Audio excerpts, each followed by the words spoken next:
100% ఇందిరా మహిళల్లో 100% 5% వికలాంగులకు అన్నారు. ఒక్క వికలాంగునికి కూడా రాలేదు.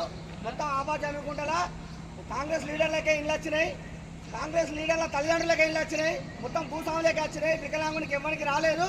నాలాంటి వికలాంగునికి ఏం లేదు. ఆసరా పింఛన్ తప్ప గవర్నమెంట్ పథకాలు ఇప్పటి వరకు మా దగ్గరికి ఏం చేరలేదు. 887 సర్వే నెంబర్లో టీఆర్ఎస్ ప్రభుత్వం ఉన్నప్పుడు 887 సర్వే నెంబర్లో మాకు ప్లాట్లు ఇస్తామన్నారు. అవి కూడా టీఆర్ఎస్ లీడర్లు మొత్తం ఆక్రమించుకున్నారు. కాంగ్రెస్ ప్రభుత్వంలో ఇట్లా నడుస్తుంది, టీఆర్ఎస్ ప్రభుత్వం అట్లా నడిచింది. మొత్తం గ్రామ పంచాయతీ మొత్తం మన కాంగ్రెస్ లీడర్ల కనసలలో నడుతుంది. మాకు న్యాయం జరగకపోతే కలెక్టర్ ఆఫీస్ ముట్టడిస్తాం. మాలాంటి వికలాంగులకు న్యాయం జరగాలి. మొత్తం లంచాలకు ఎగబడరు. గ్రామ పంచాయతీ మొత్తం లంచాలకు బానిసలు అయిపోయారు. న్యాయం పేదవాడికి న్యాయం అసలే జరుగుతలేదు.